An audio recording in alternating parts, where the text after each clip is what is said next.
Alright, so between each window, I'm going to be putting up what I call a rib.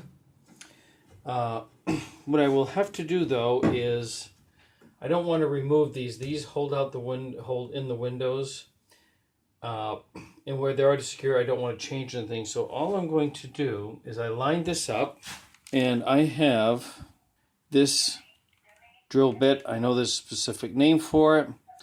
And what I'm going to do is make an indentation into this so this will sit flush with the window edges right there. Alright, so what should happen is I put this right here. Alright, so it'll sit flat against that. Alright, so this is my first test piece. It was not the prettiest cut, but this is going to go here, and I'll do a better video, but this will sit into place right here, and if all goes well, what I'll have to do with each piece is trim this to fit in. So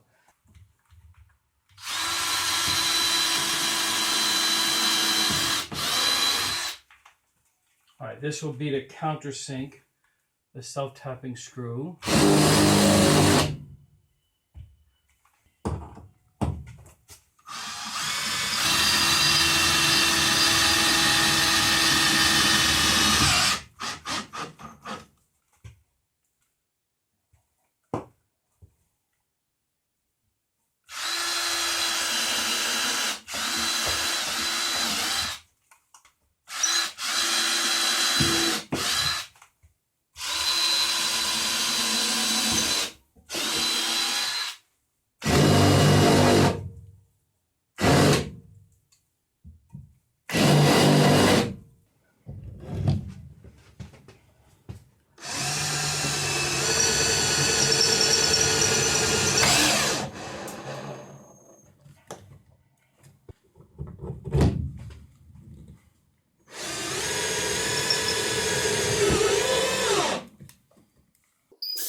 For this part, this is missing the metal piece that was on the other one because I was able to remove this one without any trouble.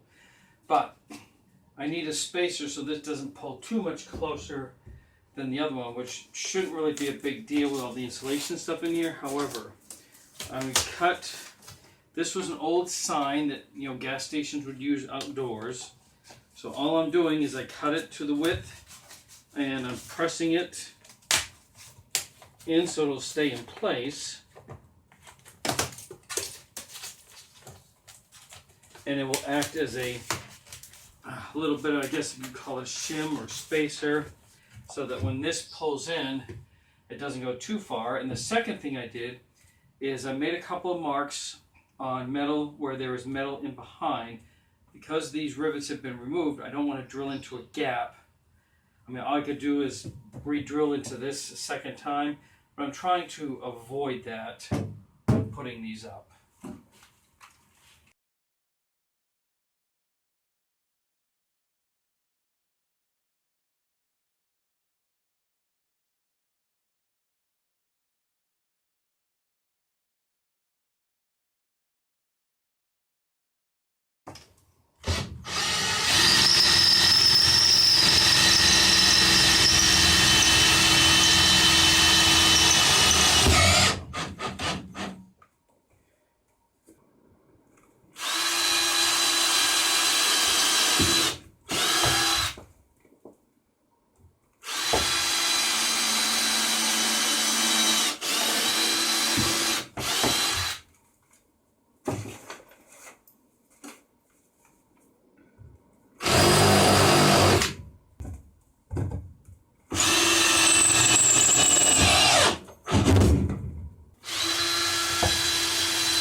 going to go anywhere. I have more to do. I think I can see a slight difference in how this comes out from the other one. And I know there'd be some imperfections, but I'm sure that will be easy to get past. Alright, this is one place I need to put another rib. However, I can't put it on the window part because I won't be able to do the self-tapping screws in here. It has to go under here. The problem is, then I don't have a piece to go up. However, once I put this piece on, I'm going to cut a piece that will go up and over like this, and it might block the window a little bit, but that will be okay. That's something I will have to do in order to have a piece up here. Alright, one thing I neglected to take into account, I couldn't figure out why, no matter what I did, this would not press flush against the side. I double checked, triple checked these indentations. I even put something on the outside here, and what I didn't realize is that I had to notch out for this corner piece up top. So now even before the screws are in, if I press this in and I have it in the right place, it sits nice and flat exactly where it needs to go. Now I still need to put something on the outside here just so this isn't turning this way to keep it in place, but that should do the trick.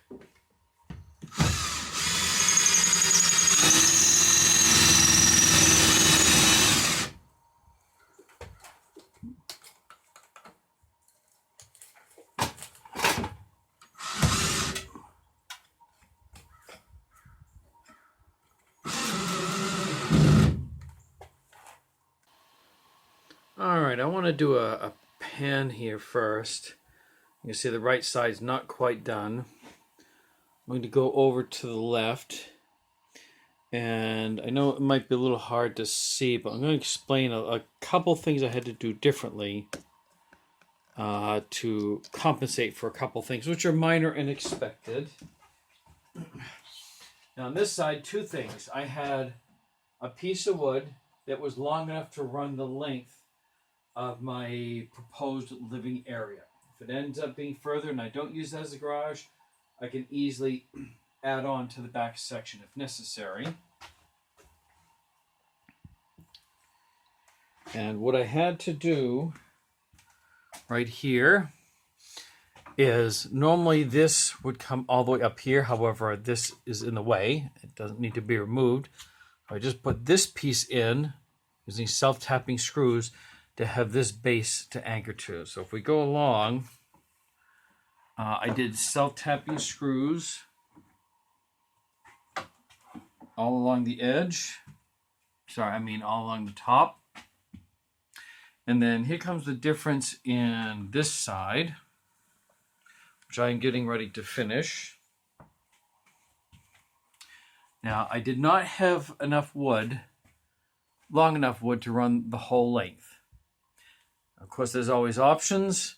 I could have bought a piece or I could work with what I had.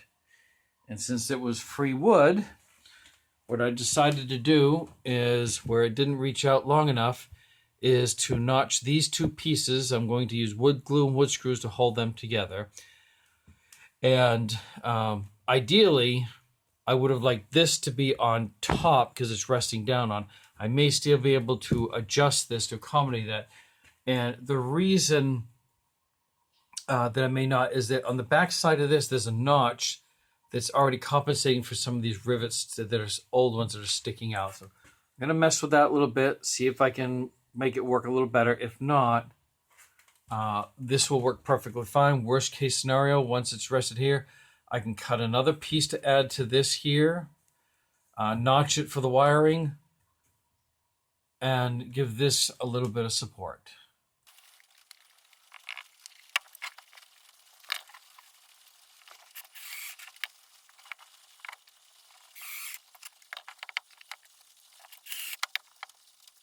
Alright, it's not perfect. Usually I pre-drill a small hole in certain wood to keep it from splitting. This did split a little bit. So what I did is I kind of drilled this hole a little bit before I went too deep, took the screw back out, put it in, and put a bunch of Elmer's glue. This on its own is going to be plenty strong enough. And again, if there's any issues, I can put a piece of wood on the side, on the front, to add support if necessary.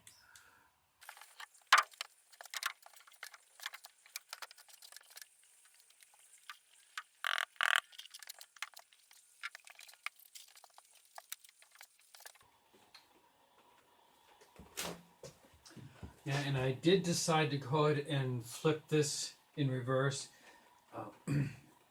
If I need to, I can always sand this down a little bit to make it flush if it comes to that.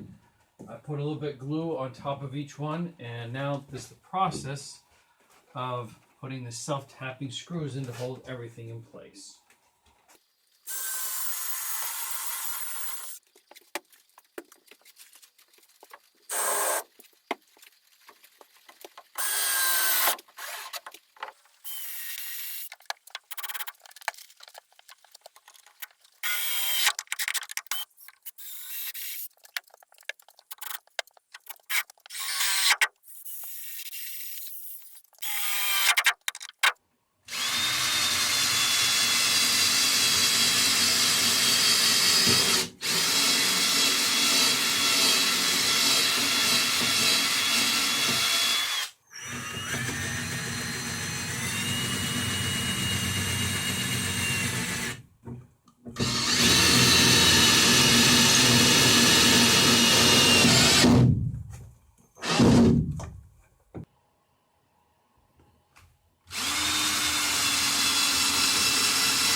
Because of the lighting, and I got a lot of lighting coming in the window on that side, I'm going to do the update over here. Obviously, you'll be able to see easier. Normally, these windows would not be covered. I'm put temporary reflectors up because on the next hot day, I want to see at least how this does in see if it will reduce the temperature a little bit. The big thing is to do the ceiling. So both sides now have a very secure frame. Shelving won't necessarily go up all the way. I could still change my mind depending on how the setup goes.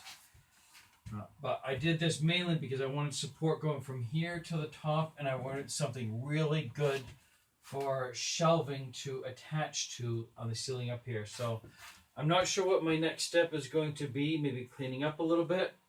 I have to measure from my counter space on the other side to get a general idea of where that is going to be set at so I can determine outlets.